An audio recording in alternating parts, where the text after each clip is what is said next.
que M. Philippe a annoncé qu'il comptait revenir dans les clous des 3% avant 2017 et que dès la rentrée, il présenterait un budget pour 2018 et une loi de programmation des finances publiques quinquennale qui devrait permettre d'atteindre des objectifs, notamment l'équilibre de la sécurité sociale à l'horizon 2020. Donc encore une fois, on rase gratis. Alors ça veut dire quoi au passage? Ça veut dire que M. Philippe tombe encore une fois, comme les gouvernements précédents, dans une espèce de réaction qui me paraît un peu aveugle.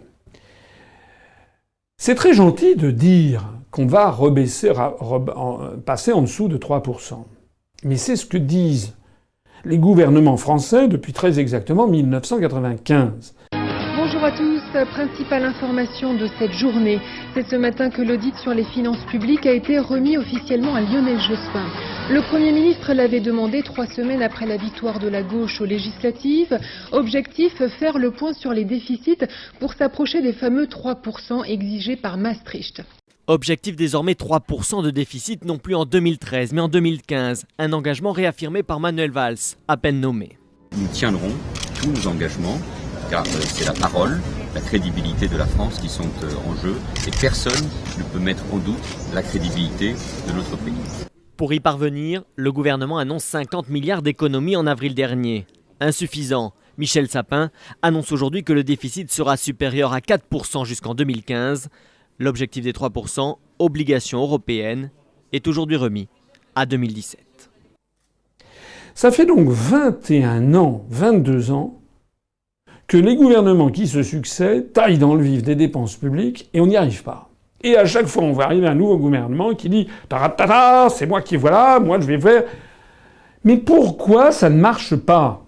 Est-ce que M. Philippe pourrait nous expliquer pourquoi ce qui a été voulu par ses prédécesseurs n'a pas marché?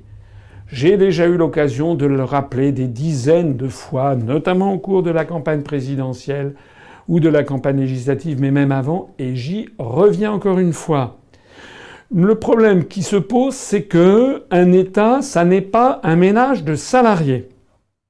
Dans un ménage de salariés, c'est-à-dire où tous les mois, en fin de mois, vous avez un salaire avec un montant qui tombe tous les mois, eh bien, si le ménage de salariés, mettons que le mari et la femme gagnent à eux deux, mettons, je ne sais pas moi, 4 000 € par mois ou 5 000 € par mois de salaire, s'ils dépensent, alors qu'ils gagnent 5 000 € par mois à eux deux, s'ils dépensent 5 500 €, effectivement, ils vont avoir un déficit qui va s'accumuler. La banque va tirer la sonnette d'alarme. Et la solution à faire, c'est effectivement qu'ils coupent dans leurs dépenses. C'est-à-dire qu'ils renoncent à partir en week-end de temps en temps, qu'ils suppriment quelques sorties au cinéma ou au restaurant, qu'ils suppriment l'achat de tel ou tel vêtement, et puis au lieu de dépenser 5 500, ils redescendront à 4 900, et de nouveau, cette fois-ci, ils seront en excédent. Bien.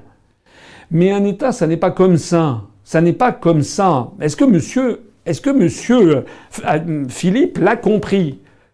Est-ce que ses prédécesseurs, M. Macron, qui d'ailleurs était aux finances, puisque tout le constat très sévère qui a été fait par la Cour des comptes sur le fait que 8 milliards d'euros auraient été camouflés de dépenses, en fait, c'est la gestion de M. Valls, mais c'est aussi la gestion de M. Macron, quand même.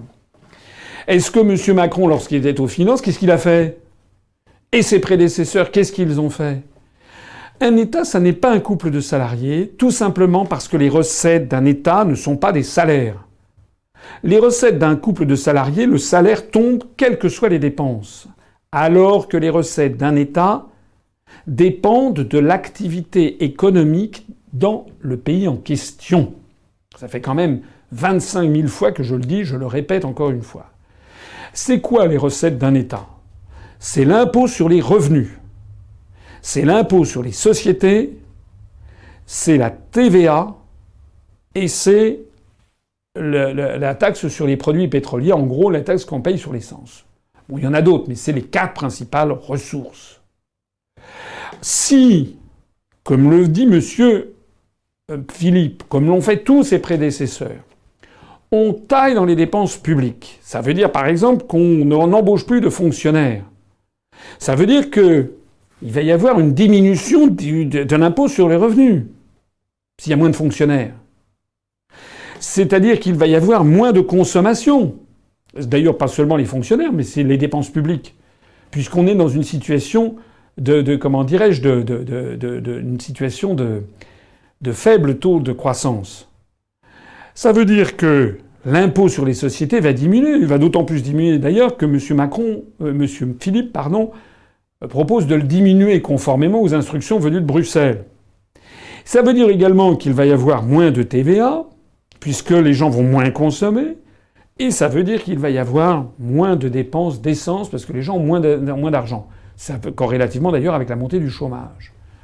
Donc ça veut dire, et ça c'est un enseignement que nous avait appris l'économiste Keynes dès les années 1936 et suivantes, si on taille les dépenses publiques dans un état où la situation économique est déjà mauvaise et où on est dans un système de stagnation économique, eh bien, c'est ce que Keynes avait appris en 1936, si on taille dans les dépenses publiques, certes on va diminuer les dépenses, mais au bout du compte, du fait de ce que Keynes appelait le multiplicateur, on va avoir des recettes fiscales qui vont diminuer plus rapidement encore et on aura toujours le même déficit et parfois on verra s'accroître le déficit.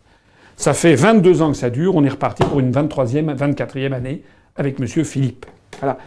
Alors, qu'est-ce que ça veut dire tout ça ? Ça veut dire que nous allons vers des mesures restrictives, un maintien de la rigueur. J'avais déjà dit que c'était ce qui allait se profiler.